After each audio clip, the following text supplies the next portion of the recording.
Welcome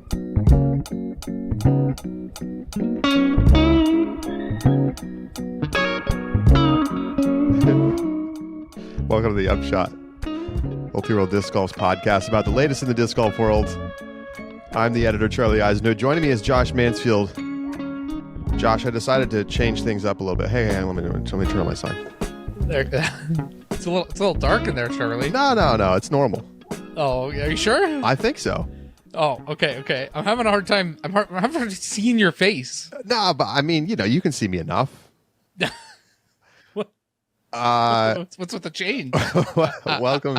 welcome everybody. We've got the Estonian Disc Golf Festival to talk about.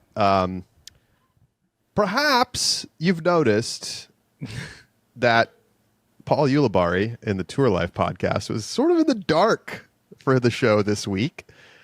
And there's been a lot of questions about what's going on with Uli because let me turn my brightness up. I've made my point. I got to turn my light on. Hang on one second. There we go. Back to normal. There's been a lot of questions about what's going on with Uli. Because he went to Europe. He was going to play in the European Open, and then he dropped out. He had a shoulder injury. And he was wearing sunglasses the whole time. And now he's in the dark in a podcast looking like he's in the witness protection program. Or like on a Dateline interview where you don't want to have your face seen, you know? Yep. Where they're hiding your identity. And obviously, people have noticed that he has a fairly significant black eye. So, Josh, there have been some rumors swirling around, and I have now heard it from a very credible source that the rumors are true. Uli got into some sort of altercation with the bouncer at a bar in Norway. I don't know if it was a bar or a club. And, got hurt, basically. I don't know the full details, but there was something that happened. And I just think the whole thing is very funny because the attempts to sort of conceal the whole deal is just very unusual. And this is a sports story. He didn't play in the tournament. Yes. I don't know what happened at the bar, but sure.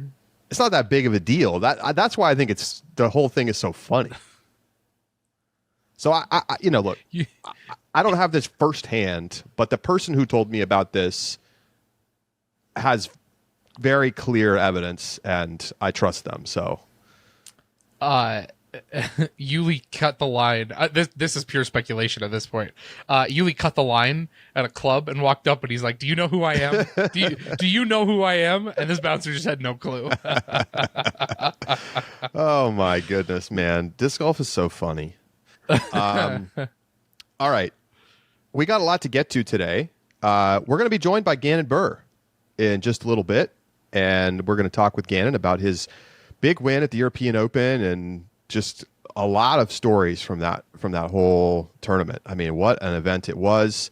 Still kind of just basking in the glow, not really ready to play another tournament this weekend. Yeah. And this is cool tournament, though. This I keep wanting to call it Estonian Disc Golf Festival. It's the European Disc Golf Festival, right? Held in Estonia. It's the first time the Pro Tour is going to be in Estonia. And we'll get more into it after our interview with Gannon. But, Josh, I first wanted to address some comments that we got on our previous show on Tuesday. These all come from the YouTube comments, and we appreciate everybody who watches on YouTube, gives us a subscribe, maybe hits a thumbs up, and gives a comment whether you like what we're talking about or not. The YouTube comments bask in their anonymity. Oh yeah, I mean people don't are hold back. Viciously harsh, which is fine. Yes. We can take it. A few folks pointed out that Ricky didn't lay up on 15. This person said, "I was there. He went for it, hit a tree to the right, and landed in bounds." And that's I would say it's not 100% obvious from watching back, because Josh and I both went and watched it back.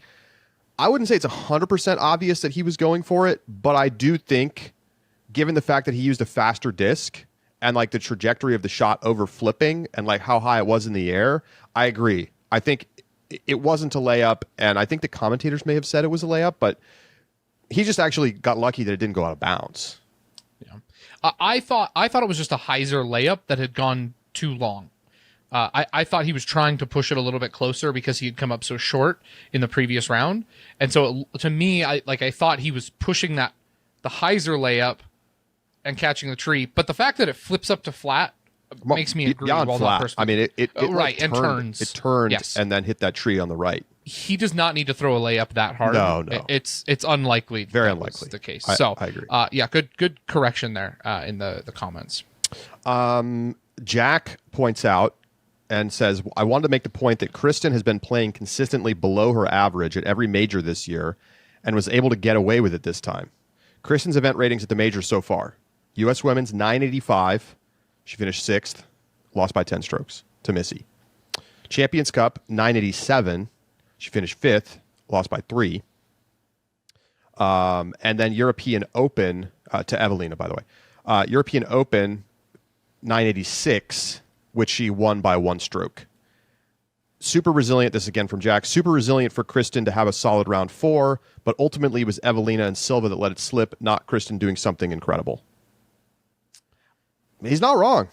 No, he's not wrong. I would still contend that, her level of performance was, like, in that final round, was a level of resilience. And, like, that both things can be true to me. Yep. But the other part that's important, I mean, he is right that Kristen is not playing at the level for the majors that she usually has, but it's still noteworthy that every one of her major event ratings would still be tied or above the second highest rated player in the world.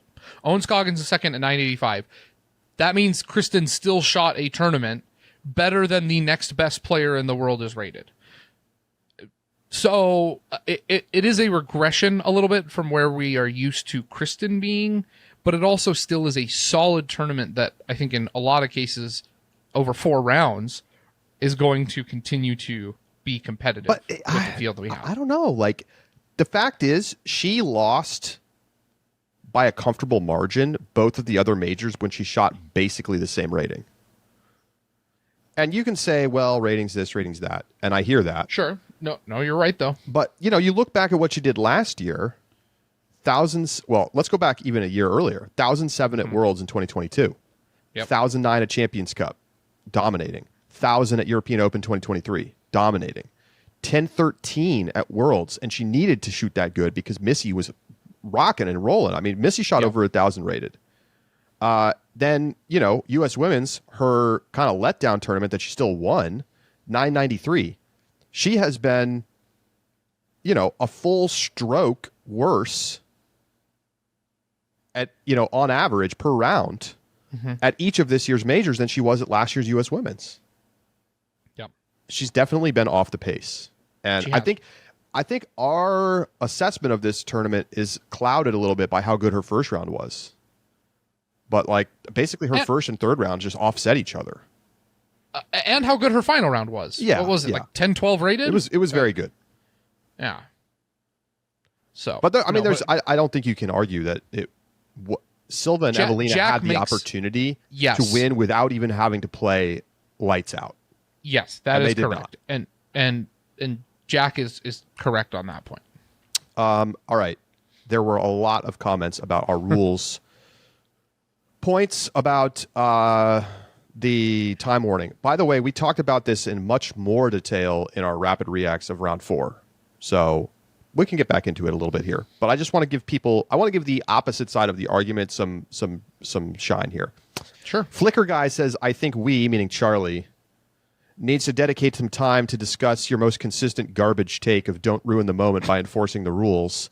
The warning is the compromise that doesn't ruin the moment. You're already getting what you want. It's a fair point. It's not like he got stroked. He got warned. Just browsing goes even deeper. Please stop defending Gannon for time violations, and please stop trashing officials for doing their job. Maybe he had been violating the rule all around. Maybe he hadn't.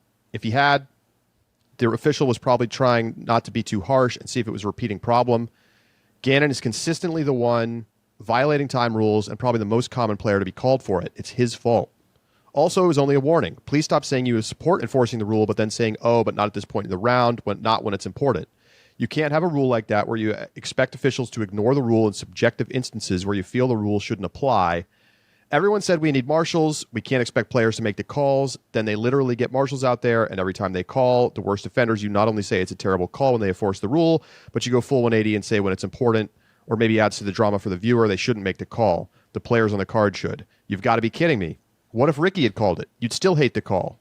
You want to pick and choose when the rule is in effect. That's not how rules work. It's not practical. Have the rule or don't. I can't believe that after all the talk of needing marshals, we're going to say the players should make the call when it's important. You guys really need to step back and look at how you were talking about this rule, how it's called, and how you want it only to be called in certain instances. It really sounds like you just don't like time rules. This isn't to take anything away from Gannon. He's clearly the best player and probably will be for the next 10 years, but he should be called for more time violations, not fewer. I'll let you go. I have thoughts. Okay. I have thoughts too. Go ahead. The biggest problem... Well argued, by the way. Well argued, but let me give you the point right here. That's the big problem. Now, the first thing, I want to concede something.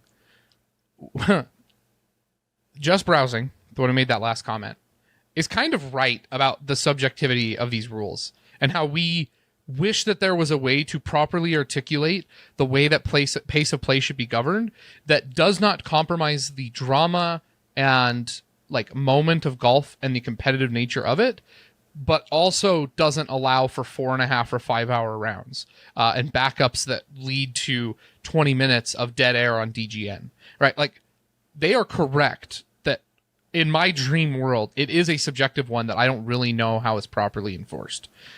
That being said, though, I pulled up DGN and it took me under 2 minutes of just clicking randomly throughout the video to find a time violation by Gannon earlier in the round. Hole 4, second upshot. He was 150 feet from the pin, tucked back behind a tree a little bit. Should have been yes, he was behind the tree, but it should have been routine. And it took him 36 seconds in order to throw that shot. The point is, when someone said, when Just Browsing said, where did it go? Okay. Maybe he had been violating the rule all round. Maybe he hadn't. If he had, she was probably trying not to be too harsh and see if it was a repeating problem. If you're going to be a rules apologist, you don't get to add, oh, no, this rule's only called if it's a repeating problem. That is not what the PDGA caddy book says, or the rule book says. It says if you take more than 30 seconds, then you are going to be stroked.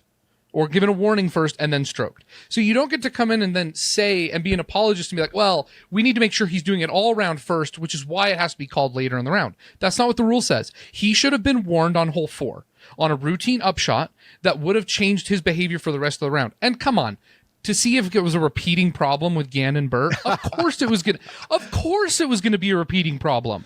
So they should have been on hole 1 with a stopwatch, and the first time it happened said, Gannon, here's your warning. Pace of play is going to be important. You've gone over 30 seconds. You need to watch your time. And it should have happened on hole 1 or 2 or 3 or for certain on hole 4. It took me 30 seconds to find the first example of it. So the problem is that hole 15 was not the first example. And so if you're not going to call it on holes 1 through 14, you shouldn't be waiting to call it between hole 15 to 16, and especially not on the tee shot before 16, one of the most demanding holes on the course. So look, I can understand the like people getting upset because yes, we have come on here and we have complained about the timing violations. Yes. We've complained about glacial rounds. We've complained about, players never making the calls and that we need more marshals. And I stand by all that. Yep. I stand by all that. But is it not fair to say that maybe the rules need to be a little more flexible when we're talking about the final 4 holes at a major? Like, I'm not going to have a problem with a little more time being used for the most critical shots of like the year.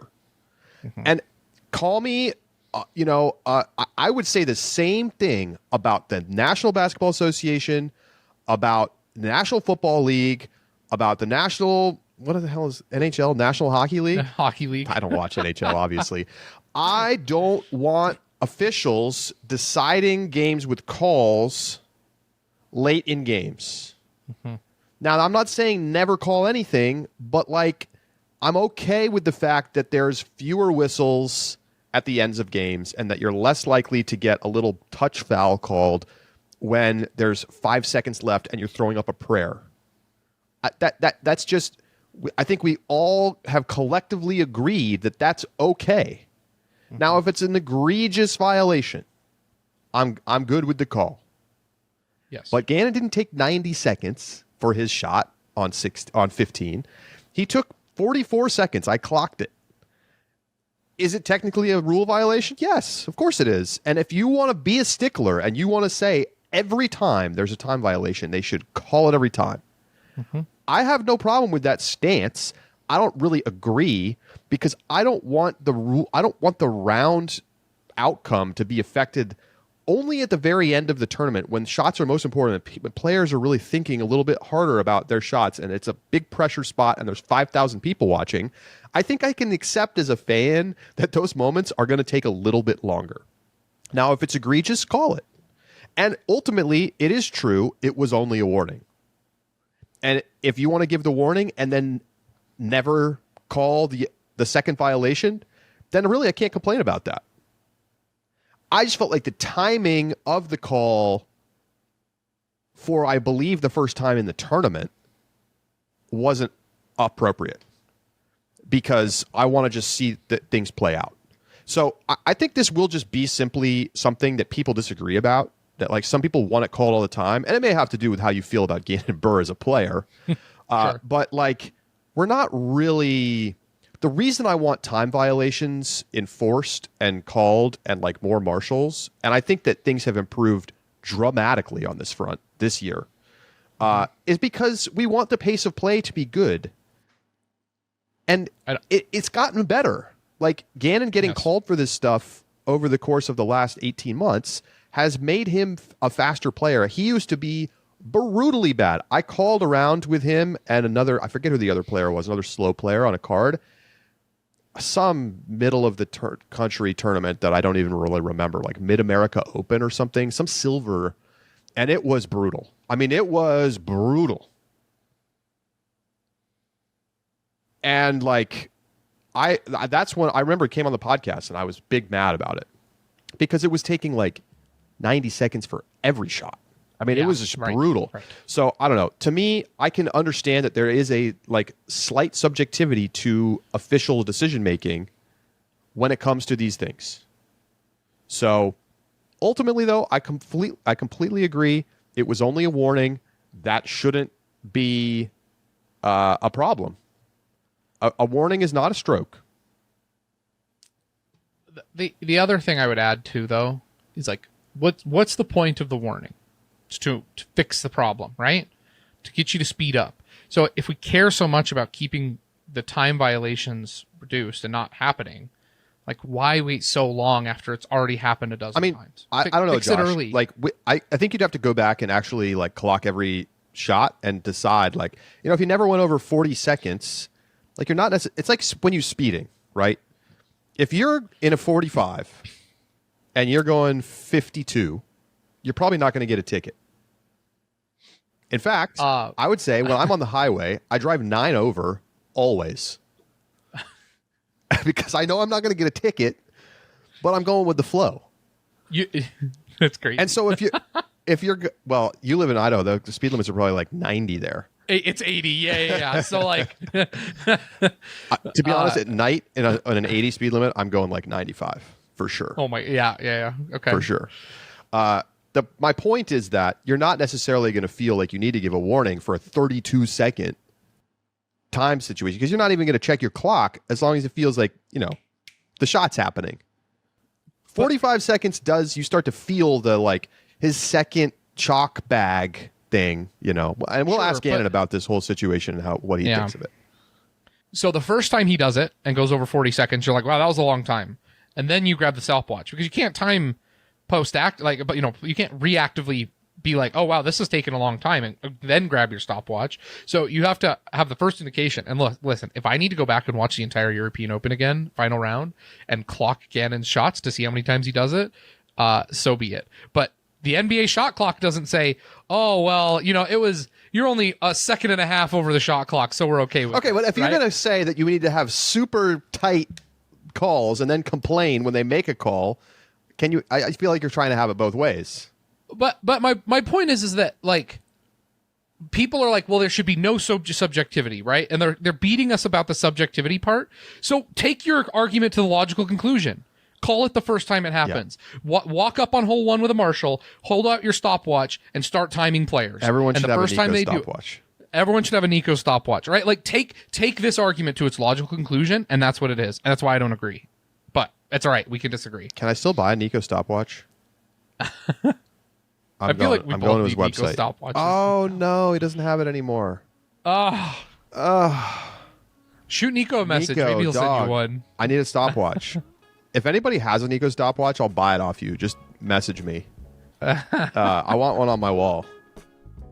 I'll use it during. We'll like watch stuff, and I'll have the stopwatch going. Okay.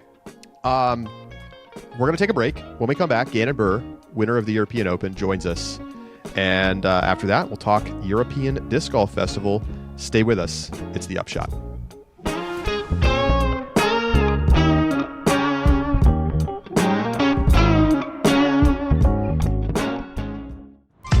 At Pound, the quality of our gear runs deeper than the stitching. That's why we make everything right here in the US, employing highly skilled, well-paid professionals. From bomb-proof Cordura fabric to YKK zippers and recycled plastics, we source the highest quality US materials to make the most comfortable, durable pack in disc golf. Our lifetime warranty stays with the pack, not the purchaser. So regardless of how you find us, we will be here to make sure your pack stays on the course and out of the landfill. Pound's integrity is held together with more than just thread.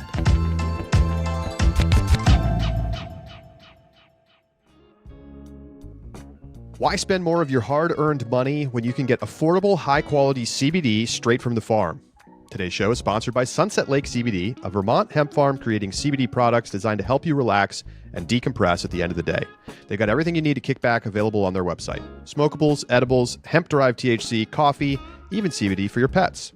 The best part is that Sunset Lake CBD will ship it directly from their farm to your door. That means fewer trips to the store and more time for relaxing and doing what you enjoy.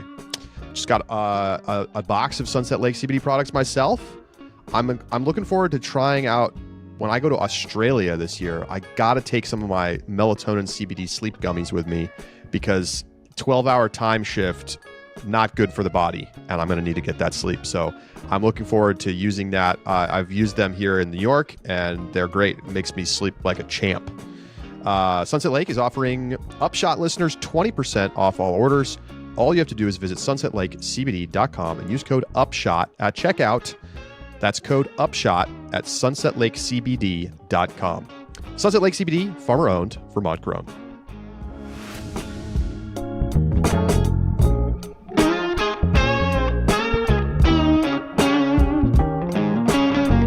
Joining us now on the Upshot is 2024 European Open champion Gannon Buhr. Gannon, congratulations. Welcome back to the program. You beat the GOAT. You beat the Raptor. You beat the officials. You beat the fans, the hecklers. What was this run like for you through this tournament and winning in front of 5,000 people? Yeah, crazy. Just like you said, a lot of things I had to kind of work my way through that final round. And, I went into that round thinking, this is like my chance to prove myself. I obviously have won on the big stage quite a bit now in the last couple of years, but to go against, the two goats of the sport, Ricky and Paul, obviously I had a little bit of a lead, but to still have to fend him off. And I had to shoot a really good round to beat out Ricky still as well. I wanted to make sure I didn't kind of choke in that situation because I felt like that would kind of, I guess, just like leave my name with a bit of the old dogs are still the top guys to beat, and they have experience and stuff like that. And I feel that, I almost have just as much experience and I know how to handle these situations. And so to come out on top was a great feeling. Let's go back to round one. You don't have a bad round, but you don't have a great round. You're off the pace a little bit. How did you feel about where you stood after one round at Tampere? Because then, you put together these two really marvelous rounds on the same day, basically, 2 days later. So did you feel like you were still right there, or did you feel like I really have to pick it up? Yeah, it's easy to like kind of not feel like you're right there because your name might say like 30th place if you're 4 strokes back like I was. But you have to know like time the final day comes, if you're 4 strokes back, that means you're maybe in second or third. And so it doesn't mean too much until the final round. That's kind of been my whole model the whole year is like it really doesn't matter where you sit round one unless you're like, I mean, over par. That could be really bad. But just like never giving up and always knowing that you can slowly chip away at people's leads and stuff like that. You know, it I was talking to my friends, like, it's weird how it feels like you're so far back. It's only one round, because it's so easy to play from being in the lead and kind of you have the momentum the entire time. And it's, I almost feel like you kind of have to make a couple putts or throw a couple good shots to get your momentum rolling. I did that early on in the second round where I made, I think, from my first 3 holes, I made circle 2 putts. Obviously, we had rain delays, but I kept making putts between the delays, which was kind of funny.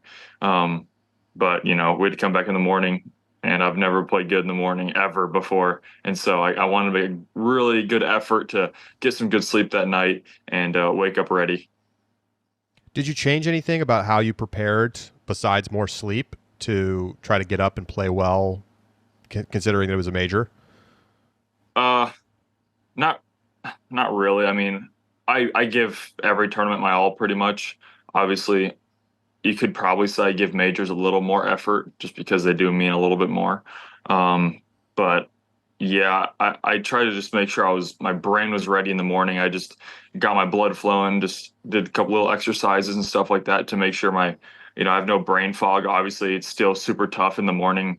Sometimes it's not even the amount of sleep you get. It's just having, we don't play during that time of day. We're not ready for that. I never wake up that time of day. And so, uh, I found a big struggle with putting that day. I actually didn't make really any putts that day. I think I made like maybe 2 good ones that were outside the circle. But other than that, I think I missed like 4 circle 1s during that day, and 3 of them in my course record round at Tampere, I missed 3 circle 1 putts that day. Just That's in the pretty morning, crazy. that was, and I still had a couple bogeys on that scorecard, so I could have, realistically had an even hotter round there. And then obviously at the Beast, I started hot 6 through 6.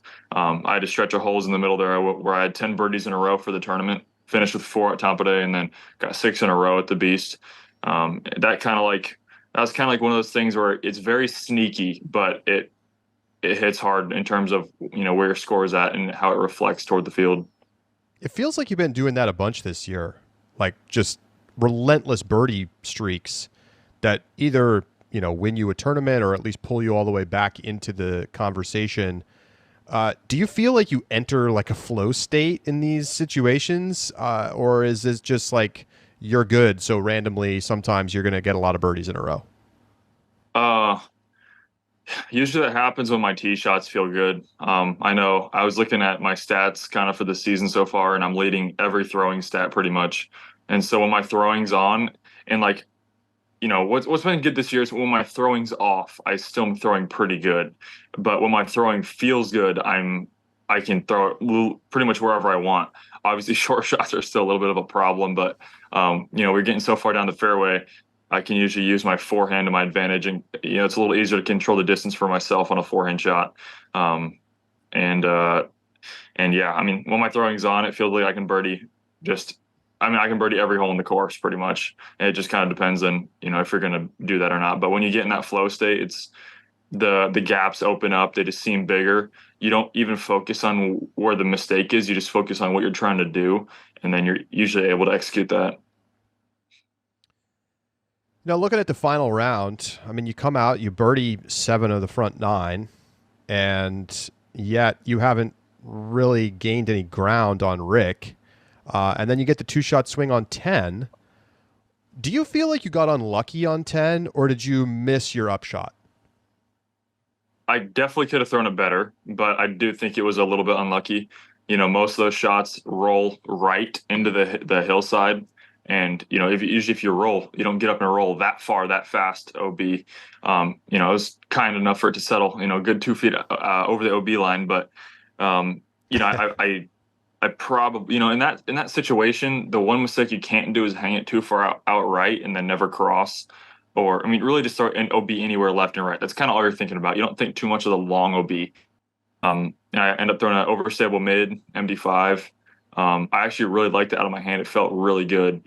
And, I wasn't surprised to see a roller be long. Like I said, you're too focused on not hanging it outright that I should have played it shorter. And just knowing that if I play it short and in the middle, there's no chance it can go OB anywhere. That's what I should have done. And that's what I've been doing good this season. And, limiting the bogeys and stuff like that is just thinking a little bit more on every throw. Playing very precise placement golf. So stuff like that doesn't even have a chance of happening. Instead of having a close birdie putt, I had a par putt from circle's edge. And that's nothing you want on a major when you're getting heckled. Yeah, so let's talk about the heckler. Was the heckler the reason you missed the putt? No, but it was frustrating because, I mean, maybe, I don't know. I also felt like the putt lifted a little bit out of my hand. It was a pretty stiff headwind. And so, yeah, so I was lining up my putt basically. And as I'm lining up my putt, I hear a little bit of, like super fake. You can tell it's not real. But I was like, okay, whatever. And I don't know if you can see in the video, but I kind of like reset. I'm about to go down, hear it again. And I'm hearing this like 10 seconds before I'm even putting. And then when I'm coming down, when I get to the bottom of my putt on my upstroke, I hear more coughs. And I was just like, really, man? Like, I don't know. You could kind of tell it was a little bit intentional. But what a lot of people don't know is what happened before the coughing was right after I threw my shot and then it got up and rolled OB. The guy walked over to me in the crowd and then from the sideline started like yelling at me like, yeah, you rolled OB, good job, threw it too far, just kind of like taunting me a little bit, like legitimately Happy Gilmore style. Yeah, just like at my face. He wow. had I think he had like a yellow and black striped shirt on, and I was like, okay, whatever, this guy's a joke. But then yeah, apparently it was the same guy who did the coughing, and so I talked to the official on my car, the marshal, and I asked I basically said that's unacceptable, and then they got him off the property, and then I didn't hear about him ever again. So you feel like your intervention there is what got him kicked out? Not really. I don't think so. I think they got him kicked out before I said something. Okay. But it was more of just like they were reassuring me that he wasn't there anymore. Yeah, gotcha. How did you handle that situation overall mentally, right? So you have somebody heckling you, they're coughing during your putt, you miss the putt, Ricky 2-shot swing, all of a sudden it's a ball game again, and now you got to go into the rest of the back nine. How do you put that out of your mind? It's tough. I mean, it almost in a way like kind of lit a fire in me to really want to win this tournament now. I've seen a lot of comments. I've seen people in person. I know I have a good amount of haters, but I know that's going to come with when you're winning and when you're playing good. Obviously, some things I may say might be controversial and stuff, and I know a lot of people don't like me, but I also do have a lot of fans. But something like that kind of fueled me. If people don't want me to win, that makes me want to win even more. And so I step up to hole 11's tee pad and I put it 2 feet from the basket, and it kind of was like I'm here to stay pretty much, and I'm still in this round. I'm not going to just give up. If I have one bad shot happen, I'm still going to keep birdieing. It's not going to affect the rest of my round. You can't let stuff like that go into more holes. I stepped up on that tee pad and actually I had one guy saying like, come on, Gannon, let's go, dude. And that kind of gave me a little bit of, I have at least a couple people out there rooting for me. So that was good to hear. How big was the putt on 13? Oh, huge. I mean, that was prime nervy Gannon upshot. I mean, straight down. I don't know if you can tell on camera, but that second shot is very downhill and it slopes off behind the green and it's a fast green. So it's very tough to stick that. That was definitely a mistake to go for the backhand there. I probably should have done the forehand, knowing it's going to get to the ground and kind of, get, settle down a little bit faster, get less ground play and stuff like that. Ricky had just done it right in front of me. It was kind of weird. There's a couple of things that made me do that because the day before I parked it with that dead straight putter shot. But I was super nervy. I know I was like, can't turn it over right. And I just fluffed it. And I left myself a 50-footer at death. But then, in my head, literally, I was thinking pretty much like how cool this would be if I just made it to clean up my mistake, and it doesn't even matter. And it gives me momentum. And that's what I did. I dead centered it with good pace, had no chance of coming out. And, made a couple of fist pumps, and just to kind of, assure the people playing with me, Ricky, that, I'm confident. I'm trying to win this thing. All right, I want to zoom ahead to 17 because I want to ask you about the tee shot, actually. It looked a little wide, but maybe that's what you wanted. Obviously, you get the lucky kick. I mean, it could have been an unlucky kick, but it's a lucky kick. It kicks you in off the light post. But was that where you wanted the tee shot and you just happened to catch the post? Yeah, I'm pretty much trying to park the hole. And I actually didn't throw that hole good one time in practice, just because when we practice, it was like the tee pad's really wet, and those are some really, really bad tees out there. Just real quick, one thing I want to say is there's many holes out there where I throw backhand instead of forehand purely because the tee pad's slick. And that's just one reason, I think, to just prevent maybe shanks from happening. That's why I throw backhand on a lot of the holes. But that tee pad was nice and dry for that round, so I was able to go forehand. And I actually liked it a lot out of my hand. I knew it had good trust on it. It wasn't fluffed or anything. Had plenty of power. I think it was even going to go slightly long of the basket if it missed that light pole.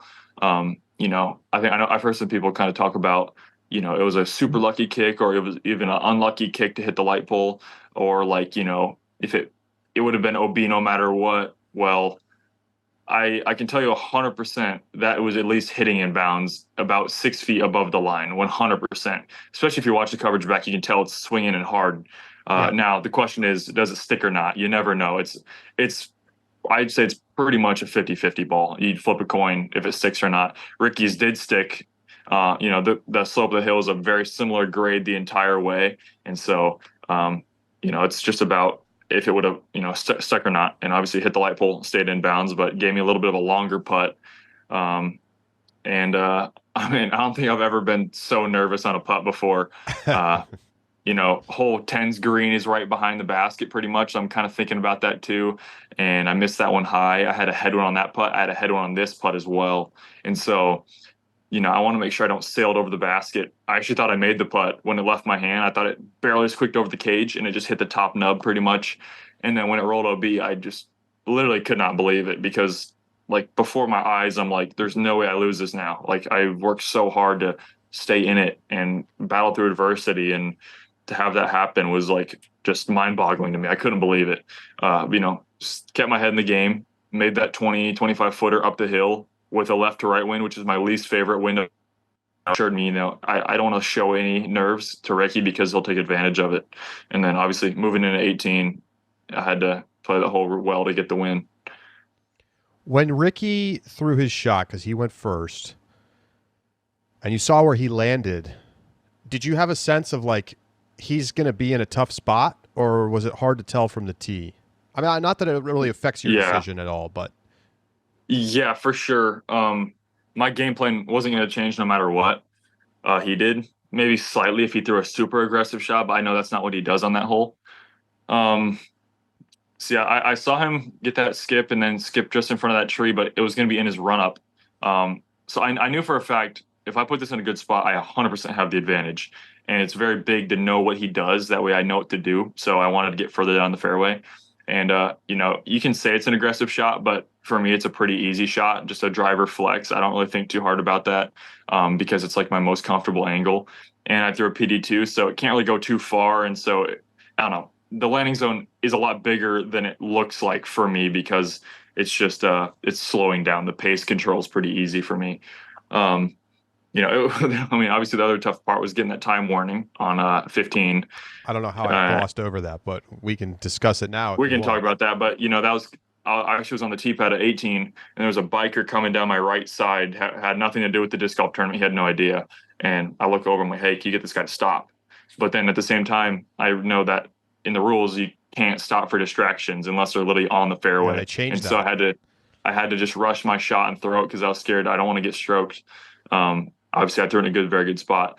And then I knew there was a good chance Ricky was going to juice that long OB because he knows he has kind of bad footing and no swing room. And he's going to throw a little more understable to get the glide. And he hits the stage a little bit wider. Some people said it's unlucky, but we all know that's there.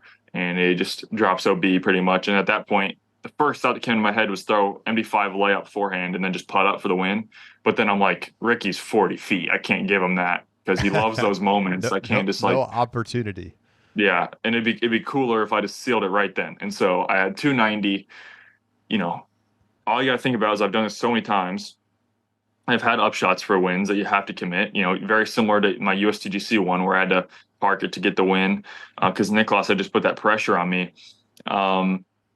And so, yeah, I know if I go high, even if I do throw it kind of deep, it's going to go over the stage instead of hit the bottom of the stage. So I go a little bit higher than Ricky does with mine. Obviously, I'm throwing a slower disc, so it's not going to get as much ground play. I kind of just play a little bit of like a lawn dart. And in round 3, I hit the base for the birdie, and then did the same thing in round 4. Just skipped up into it, hit it. And I knew if I'm going to go B, just make sure go OB long left. That way I still have a 20-footer for par. I can still win. Even if I go B and make that, he misses his, I still win. And so, when he threw that OB, I was feeling pretty good. And the second it left my hand on 18, I just knew it was under the basket, and that was so relieving. Yeah, it was a sick win. I mean, you got a hat tip Ricky, right? I mean, what an unbelievable performance he had to even get back into it down 4, considering how you were playing. Yeah, I mean, it was like I was telling everybody there was a point of like, when he was on his birdie streak, and you can it's kind of scary because when he birdies like 3 in a row, 3 or 4 more are coming. There's nothing stopping it.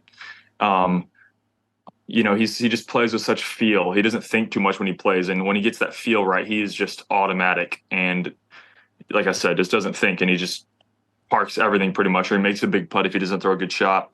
There's a stretch of holes in the middle where I knew for a fact I wasn't going to get a stroke on him. There was no way to. Luckily, I think I got 4 birdies in a row with him, 11, 12, 13, 14. But that stretch was scary for me because, at that point in the round, I'm thinking the only way for me to win is if I run out of holes, basically. I need to run out of holes. That's the only way to win because he's not going to mess up. And obviously, I got those 4 in a row, got rid of those 4 holes. So I'm thinking I'm up 2 with 4 to play, feeling pretty good. I got rid of 15 and 16 because we tied on those holes. Yep. And so, yeah, it's just Ricky's incredible. He's by far the scariest player you can have on your tail. I don't think it's even close on, if there's a debate, if there's somebody else. Ricky's always been known in those situations, just do that with no nerves and no problem. I don't even know if he feels pressure. I've never really heard him talk about him being nervous. I think he kind of likes it. All right, so time warning. What did you think? I clocked it at about 44 seconds. I had to approximate off the video your tee shot on 15, and you get the time warning. First of all, what exactly was said to you? Was it directly to you? Was it to your card? What was the whole situation there on 16? Yeah, it was to the card. And so, I was a little suspect of it because I've never had it happen before where you get it called after the hole's been completed. Just like a foot fault, you have to call it right then and there. There's it's like reasonable time. I forget what the exact rule is, but you can't have someone throw a foot fault, they finish out the hole, and then you called on them. Right. I've never had that happen before. I know I've been called for time quite a bit. Obviously, it's been something I'm still working on. And so she basically gathered us around and said, "Hey, I want you." They basically make you mark it down on the card, just so, I don't know, just to have it official, I guess. But you have to mark it down on the card that this player is given a time warning. And I asked what shot it was on, and she said it was on the drive. And I was actually really surprised because I thought it was on the putt. The drive didn't even feel that long. I clocked it at like 42 seconds myself. It's just so weird, I'm so nervous. I'm so shaky. It's such a big deciding hole in the tournament. I just watched Ricky get incredibly lucky in front of me. That's all I can think about. And I'm just like, it's swirly, it's windy. It's just such a precise shot. It just doesn't feel like that in the moment. And, it's a tough argument. I'll talk about, also what happened at Beaver State this year with the commentary a little bit as well. We step up to hole 17 at Beaver State. I have the outright lead by stroke. We get to hole 17's tee pad, and we have to wait 15 minutes for the chase card in front of us to get done with playing the hole. And that was really frustrating. And then on 18, my second shot lands in a bush or a tree about 50 feet short of the basket, and I have to get up and down to win the tournament. Most important shot of the tournament, and all the commentary is talking about is if I'm going to get a time violation or not. It's like, I remember we just waited for 15 minutes. There is no pace of play issue. The pace of play issue is that the chase card's taking too long. It's like we're the last card of a major. This is such a big situation. And, obviously, yes, I broke the rule, but I never really liked the word excessive time because I'm not overall a slow player, I feel like. I'm not, there's shots I take 10 seconds on. I feel like most of my 20 footers, I'm not, my average of the hole, I play pretty quick, actually. I'm actually very diligent, 5 seconds and throw, or you can walk faster disc, take 25 seconds and throw, and they take the same amount of time total for the hole. And so, is it pace of play or is it taking too much time? I don't know. And it's like, when do you start the time? It's always confusing. I've heard different answers from different officials. In my opinion, if you can't come up with an exact answer on the rule when the time starts, when that official starts the time, like, the rule needs to be slightly changed or modified. I agree. It's good to have some type of pace of play rules, but it's got to be, there's got to be a consistent time on, like, I guess, the rules for the rule, if that makes sense. Yeah, I mean, I get a sense of how you feel about the fact that you got a time warning on the 16th at the end of a major in the final round. Do you think the rule should be applied less strictly when we're at the end of a big tournament and it's like a critical shot? I don't know. That's so, because the problem with that is it's still not going to get rid of the comments. Not that those matter a bunch, but people are going to be like, "Whoa, Gannon's taking forever in every throw and he's cheating and blah blah blah." The only way to get rid of it, in my opinion, is just make it 45 seconds. If you add those 15 seconds, like, I feel like I pretty much almost never go over 45. I like to, if I'm not shaking nervous, I usually take about 20 to 25 seconds, I feel like. And I think I take a reasonable amount of time. There's plenty of shots I don't take long at all. And something gets under my skin is when other players around me also take that time. And, it's like, well, if you break it by 1 second, how is that any different than breaking it by 20 seconds? It's like you still broke a rule, you still foot faulted, you still, whatever the rule is, I'm all for it. I just want them to consistently call it correctly. Call me earlier on in that round. That way I know. Like, don't wait till that time. Like, it leaves you guessing, basically. And it's a bad underlying feeling to have when you're trying to win a major, knowing that you have to kind of rush shots. I got called for a time warning in round 2 as well. It was very reasonable. The time I took was reasonable. I had lined up a shot for about 10, 15 seconds, realized that wasn't the correct disc choice. So I went back to my bag, grabbed a new disc. It took about 10, 15 more seconds. And by the time I had finished, I threw my shot and I had broken the time. But in reality, I hadn't even decided what I wanted to throw yet, technically. It's like, if I'm stuck in a situation like that, a major, if I get in a tricky spot and I have a time warning already called on me, I'm just going to rush and chuck a shot. And it's going to be, it could go badly. Luckily, that didn't really happen. Maybe slightly on the putt on 17 was in my head, but, I'm just glad to have it over with. And, I'm still working on my time. I think, I talk to players. They say I don't take that long anymore. Obviously, when I get in those situations, I'm probably going to take a little more time unintentionally. But yeah, always something to work on. I mean, it's also, you're getting a level of scrutiny applied to you that other players probably are not because of a reputation.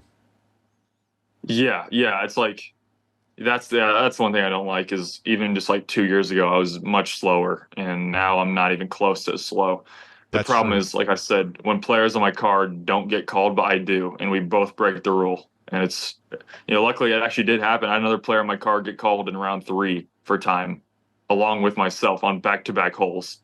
It was kind of weird. It felt a little bit like they only called that player because they also called me. Actually, no, I was called second, so it felt like they only called me because they called that player. I don't know. It's a little bit of a weird feeling. It's an interesting spot. That's gone from zero enforcement to a lot more, and I think everyone's still figuring out where the right balance is there. All right, this is Discmania's flagship tournament. You're now representing the company. How did you feel like you were received by the Finns and the Discmania folks over in Europe? Yeah, they were super nice. I had a lot more fans in Europe than I thought I did. And so that was really good to see. I know a lot of people knew my name. I signed autographs for like 45 minutes to an hour after every round, especially round 3 and 4. And my favorite part is just how many kids play disc golf over there. I mean, not just Finland, but all of Europe, all of that kind of Northern Europe. There's just like an unbelievable amount of like 10 to 15-year-olds, and they're just like loving disc golf. And I mean, I'd say probably 50% of the fans are that age. And so that just means the future of the sport's looking really good. You're over in Estonia now for the European Disc Golf Festival. How have the festivities been so far, and kind of like what's your impression of the event as we await the start tomorrow? Yeah, I felt like an NBA player walking in there for the first day. We this big like auditorium, or I forget what you call it, but the big stage concert venue kind of area. You basically, day one, when you get to the gates of the venue, they give you a pass. It has your face on it. It's a big like lanyard, and it also has a chip in it, and they scan the chip with like a scanner just to let you in. And so it literally has it's like an electronic built-in thingy. That's pretty cool. We walked in. The first thing I saw was like we had to shoot this video they're going to play it on the big screen when you tee off and shoot smoke out. It was pretty crazy. And so we filmed like a little bit of a video over there. You walk in, take a left, and there's a huge player like hospitality room. They have a fridge with waters. They have snacks. They have a complete warm-up area with all these different type of warm-up things. And then you go up 4 flights of stairs, and then you walk out of this door, and then you're just basically on hole one's tee pad in this huge area. The videos don't even show how massive it is, because it's like you're teeing off from so high up, downhill on a grade slope that's going up. And I mean, it looks like a movie, basically. It's crazy. It's going to be pretty legendary. It's just, I'm pretty sure we're having the major there next year. Yes. With European Open not being a thing. So it's gonna be awesome. And we already had a couple thousand spectators there yesterday, and they're expecting more for I know this weekend. And the course is designed well. I don't love the property or anything. It's pretty flat, pretty bland, very park style kind of golf. Not too much to offer, but a good design course. I think it's going to play on the easy side. I wouldn't be surprised if the winner is 35 to 38 under par for the tournament. If you can't shoot out, I feel like you pretty much can't shoot under double digits if you want to win. But it'll be fun. It's an exciting track for sure.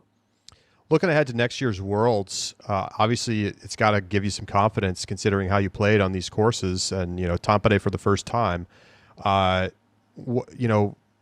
What do you expect to see different about next year compared to what you guys had this year? I don't think there's gonna be a whole lot different. I hope they put new tee pads in at the Beast. That's about the only thing in terms of the courses, because I mean, especially Tampere was incredible. I've talked about it in a lot of my interviews before, but just the design's very intentional. Built for prime disc golf. They have walls about 40 feet short of the green, so you have to make putts if you're not throwing your upshots good. The par fives isn't just throw a driver bomb and then throw a slower disc upshot. You actually have to maybe even go mid-range off some of the par fives, and then you throw a fairway driver on your second to set it up. And so it's you got to break it down, have good game plans. I think having a good mental game out there is very important. They literally built up greens. I was told that the course designer literally had Play-Doh, and he would mold these greens, and then he'd give it to the people to bring the dirt in and make the greens. And so those big mounds are all just man-made, and then they put the basket wherever they want. So it's just incredible. That property is amazing. Definitely in my top 5 courses I've ever played. When I rank a course, I really take into consideration how it plays in tournaments and stuff like that, if it's fluky or not. And there's like nothing fluky there. And so it's just so awesome. In terms of like the events probably that are going to happen, it's just going to be slightly bigger, I imagine. I know my parents are going to come to Worlds next year, which is exciting. Then I don't think my mom's ever missed a Worlds, including Junior Worlds, dating back to like 2016. So that'll be exciting for her to be out here, as long as my dad. And it's just going to be amazing. I can't wait. Disc golf over here is just so much more professional than it is in the States, and it's good to see. It's very impressive having been over there last year. It's It's quite something. What do you think about the changes to 16? Last question about the course. Yeah, it's unfortunate. I know they didn't want to do that. That was not their decision. The PDJ enforced it basically and said, if you don't change this hole, we're going to have to make it an X major, or take away the ratings and stuff like that, just like USDGC. And they didn't want to have that happen. And so they kind of basically had no choice. It was a losing battle for them, which is very unfortunate. I don't know really what side to pick on that. I am all for, I want the bunker hole back 100%. But at the same time, I would, you probably don't want it to be an X major. We already have one of those. To have two of our majors be X majors is a little bit weird, in my opinion. So, it sucks, obviously. But the PDJ basically said, you have to change it, or, we're going to basically downgrade your event in a way. Were you there for what happened to Yuli? I was not there. Okay. Got it. So prognostication for this weekend. I often, I won't spoil my picks, but I often think about like a major winner like yourself, maybe kind of putting it on cruise control for the weekend. How focused are you on trying to win? It's tough, obviously. The other part is I'm having so much fun in this city. So, I'm going to give it my all again. I think I actually have a pretty good game plan. My putting is kind of trash right now, but I've been throwing the disc really good. I think today I had like 14 circle one birdie looks. And so this is definitely a course that suits up for my game. It's a lot of placement, par fours, throw an approach, make a putt. And so I feel really good out here. If I get off to a strong start, I would be surprised if I'm in contention again. Obviously, playing after a win's very tough. It's a weird mix of like, you win, and so you can win more often, I guess, and so it just puts a lot of pressure. Before European Open, it'd been a couple events. I guess there was only 3 events since my last win in Portland. But there's this pressure to like, I need to win this tournament or I become irrelevant. I need to win. And so that's something that always goes on in my head. I'm a person that kind of compares myself to others a lot, which might be a bad habit, but it also is the reason I push myself the way I do to kind of get these wins. And that's what I play for. I told myself going into this year, I want to be the most consistent player in the world. I don't want it to even be close. And, I know that if I take every single weekend seriously, that I'm not going to miss the top 10. Obviously, I did one time at OTB so far this year, but my game was in a very bad place. I tried so much to fix what was wrong, and sometimes you just have those bad weekends where your game just feels horrible. I still did a decent job of maintaining that, getting 13th, but I think my season is going as I've been planning. And, I'd like to capitalize on a couple more wins that I've kind of let slip away already this year. If I'm able to get it, hopefully like 2 more wins to finish out the year, I think I pretty much have player of the year locked up. That's very important for me. And obviously going into the Pro Tour finals to have that 10-stroke handicap would be super nice. It's actually tough because of the way the format is for the Pro Tour points this season. Only 10 or 20 events count. I'm not a big fan of that because it doesn't reward consistency at all. So I'd like to see them change that for next year. But I'm still going to give it my all every weekend. And obviously, hoping for a strong start tomorrow at the tournament. But if we don't start strong, same attitude. You always got a chance to make up for it and get a strong finish. Last thing for you. Just how's Tallinn? Tell us a little bit about the city. Yeah, Tallinn is beautiful. We took the ferry over from Finland, and we don't have a car this weekend, and so we literally just walked to our Airbnb. The ferry's right down the road from us, and so we just walked to the Airbnb, got in the Airbnb, and the whole weekend we've been taking scooters everywhere. So tomorrow I'm going to ride my scooter to the course. It's about a 10-minute scooter ride. It's so fun. You go right next to a very beautiful beach, walk into the property, scooter into the property. It's just amazing. And, we've been going to McDonald's a couple times on our scooters and stuff. It's been awesome. There's a very cool part of the town. It's definitely a very old part of the town. just kind of looks old European-ish. But we found this like super good pizza restaurant we've been going to like 7 or 8 times already, and I'm going to right now after this interview because we got to go again. It's actually funny. Our waitress that's been there almost every day looks and sounds exactly like Kristen, which is crazy. Wow. So I'm gonna go have her sign one of my discs in my bag for some good luck. They got anything weird at McDonald's there? I always like seeing what they got on. Oh gosh, I McDonald's mean, menus.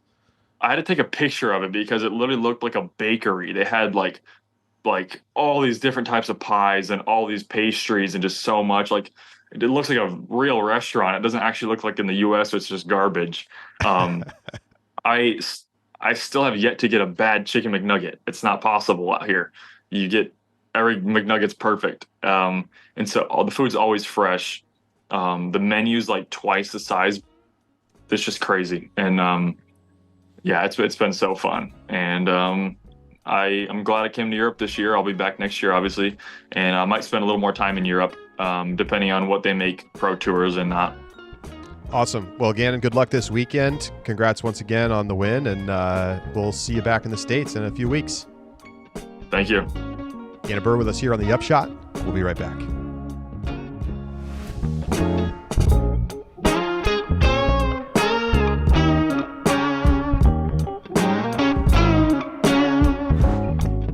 Welcome back to the Upshot. Time to talk about the European Disc Golf Festival. It's the first time the Pro Tour is heading to Estonia, and this will be the site of next year's European Disc Golf Festival, which will be a major. Because normally the European Open is the European major, but the venue is hosting Worlds. So there's going to be back-to-back majors in Europe, first Worlds, then European Disc Golf Festival in 2025. Josh, they kicked things off yesterday with a skills and distance competition, putting, and we kind of got our first look at what we had seen last year at the European Disc Golf Championship, which was basically just Europeans, with the huge tee shot off of the platform, kind of the stage, surrounded by stands that will be the tee off for hole 1 this weekend. It's a pretty cool venue for especially for holes 1 and 18. It definitely is. It allows, with that stadium style amphitheater, to create a real spectacle at this event. If you looked at the skills competition, you can go over to Kristen Tatar's Instagram, and she shows a video. Simon has the same thing. Take a look at this video. We'll play it on YouTube. So cool. The walkout with the giant screen that their name pops up with their rating and their DGPT standing, and the Estonians coming out. It was incredible. There's nothing else like this in disc golf right now. It looks like a WWE show. Like they got the smoke and people are walking out with the video board. It's quite something. It is. Apparently they sold 2,700 tickets to yesterday's event. The skills contest. Sold them. The skills contest. There's the yawn. He tried. I tried. They're expecting even more people this weekend. And we're already hearing from players that this really just feels like the next step in terms of professionalism. Let's hear from Paul Macbeth. He got asked about, kind of how the start of his experience here at the Estonian tournament is going so far. Here's what he said. So you're done with the front 9 of your first practice round. Mm-hmm. How's the first impressions? Well, first impressions, we walked through the gate, security, there's only one entry, very professional. You have to scan in everything, and then you start walking to the tee of 1. You got to go through this players area, lounge area, warm-up area, mats, rolling, all sorts of stuff. More thing, I didn't go in there. You have to take your shoes off, so I didn't get a chance to go all the way through. And then you walk up to the 3rd story, and then that's where T1 is. So that's before we even start. And then the course is just immaculate. Sponsor signs everywhere, gates everywhere. Every hole is just its own little section of the property, and it's just a really fun track so far. I didn't think there was anything that would feel bigger than the European Open, and has already felt that way. So there you go from Macbeth. He thinks that feels even bigger than the European Open so far, and it's hard to believe, Josh. High praise. But you can understand like the amenities and like the professionalism feel that the players are getting so far. It's got to be like, I mean, it's just nothing like what they get in the U.S. Yeah. If you go over to the Facebook page or their website, excuse me, at discfestival.com, they have their list of sponsors, and they have 24 sponsors at least, right? For just, and main sponsorships, and then media and partners are another couple dozen.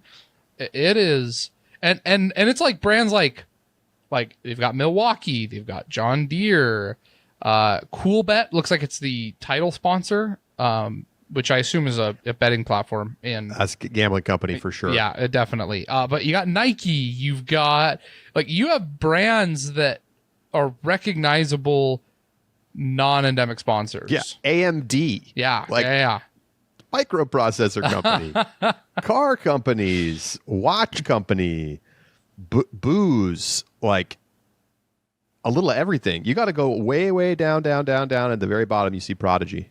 Yeah. That's on the sponsors list. Then they have their media and partners list, and they have like the biggest cellular companies as partners. And, there's Frisbee Golf Media, DGN, Innova, MVP, Latitude. Like, they're here. Yeah. But there's a bunch of companies that, Milwaukee Power Tools. Yeah. Right. Like, yeah. It's pretty impressive. Yeah. It's pretty impressive. It's exciting. And you can see when you look at the course, there are sponsorship stuff everywhere. And very reminiscent of other pro sporting events that we just don't see quite to the same level in disc golf. One thing I wanted to note, one sidetrack real fast. I didn't see this until today. Apparently, the Ford dealership that sponsors the European Open had VIP parking spots for some of the players with their name, and then they loaned them Ford vehicles to drive.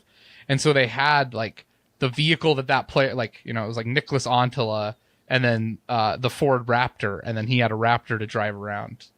That's what I saw on socials. It's pretty cool. That's pretty cool. It's way cool.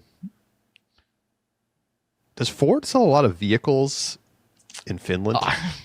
So I don't know. I could not speak to that. I wonder about that. If we have a Finnish listener who has can speak to Ford. When I drive around, when I've been in Europe, you did not see American-made cars much. I would say though, Ford was definitely the most prominent American brand in France when I was there. Oh, interesting. A lot of Ford Fusions and Focuses.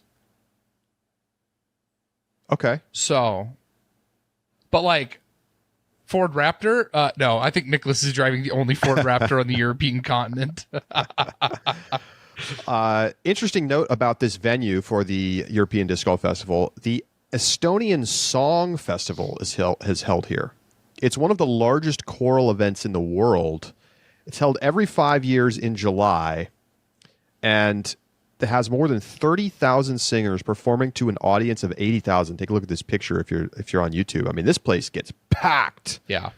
I think one of the challenges for this venue is to make it look full, because remember last year, if you watched the European Championship, it's like a big impressive outdoor dome with seating, and there were maybe even hundreds of people there, but it looked desolate. Yes. Yeah. And even during the skills competition yesterday, they said there were 2,700 people there. It didn't look full. Right. So that's kind of a challenge. We'll see. Maybe it'll be packed to the gills on Championship Sunday. That'd be pretty sweet. That'd be so cool. That'd be incredible. I'm excited to see. I hope it comes down to tee shots on 18. That'd be pretty sick. Incredible. Yeah, very, very incredible. I remember when we talked to Kristen about this a while ago, she talked about the significance of that song festival in Estonia. She used the phrase, I guess there's the saying in Estonia that they sang themselves free of the Soviets. And so this is a pretty big cultural and even culturally political event in essence for the country. And so I think to have that kind of affiliation just based on location It's got to bring some additional eyes and viewership to it. It may, specifically because next year is the Song Festival. I know. Isn't that so cool? That's very cool. So it's a couple weeks before the tournament, the disc golf tournament. They're going to have this Song Festival. So it's going to be absolutely popping. Yeah. In Tallinn. Pretty cool. Pretty cool. So note, this was a course designed by Seppo Paiju. If you watched the European Disc Golf Championship last year, you may remember this is when Kristen had a truly horrific, maybe the worst round of her professional career. I'm not even joking. We could pull it up, what it was to par. It was not good. It was worse than round 3 European Open. And she came into the round with like a 16-shot lead, and she almost blew the lead. She did ultimately win. It was very emotional. She was crying as she was walking down 18's fairway. And, she received the trophy from the Estonian president and talked about what an important tournament it was for her to win the European Disc Golf Championship at home, of course, in Estonia. So there'll be some interesting memories for Kristen, both maybe good and bad. The course itself is not going to blow you away. It's just not. It's a park course. Yeah. I think it's going to have some technicality. There's some double mandos, straight par 3s through the woods, shots in both directions. I mean, I think it's still like a decent challenge, but it's going to feel like a big step back from what we've seen so far in Europe because the land is just not there. Yeah. So I wonder if that's going to feel like it's dampening the event, especially when you look ahead to next year and think about having to play 4 rounds here at a major. Like, is it going to feel like, I don't really want to watch that, even along all of these like pomp and circumstance, making it feel like a big deal? I'm not actually sure. It could end up feeling awesome just because there's going to be so many people there that like it kind of patches up the fact that the course is kind of just whatever. It feels like when I noticed that, I was like, oh, this feels like Lake Eureka without the water, and defined by OB. The technicality has to be added with. There's one that I think it's hole 8, 7 maybe, that has like a concrete structure right in the middle of the fairway, and like that's how they added some technicality to it, and that's fine. I mean, it is what we've done for professional disc golf for a long time, but like you said, especially compared to other European courses and kind of the evolution of the professional game, it's a little from my outside cursory views of practice rounds and such, it does look a little lackluster. I did want to real quick speak to Kristen's round. I pulled the stats for you real quick. Oh, thank you. She shot a 9-10 rated finals. She went in with a 16-stroke lead and gave up 13 strokes to Silva, who took second place. And it was 19 strokes worse than her best round, which was round 2. So she shot a 54 in round 2, 1055 rated, by the way. And then shot a 73 in the finals round. So that's crazy. Yeah, almost 20 strokes worse than her best round.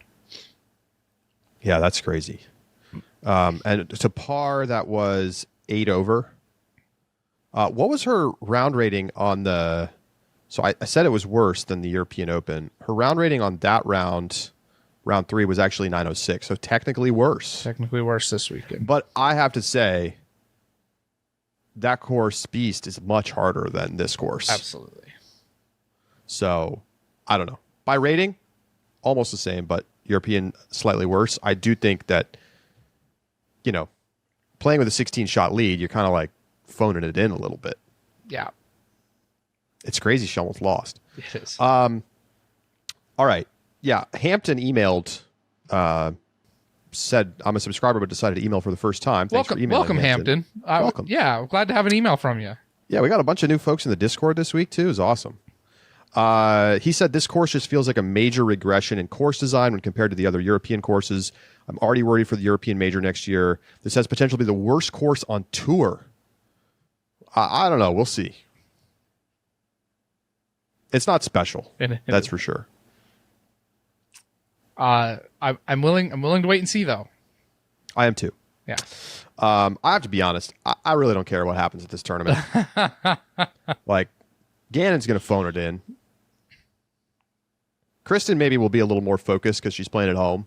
wants to put a show on for the compatriots. Yep. But right after a major, it's like a bunch of people went back to the U.S. We've had Good for you if you win, but like I don't care. Courses, tournaments sandwiched around majors always get overlooked a little bit. That's true. So, but I'm excited to see how this event plays out because it's in theory it should only be bigger next year. Let's get to our picks. I'm going to go quick FPO. I'm going to go Evelina in the 3 spot.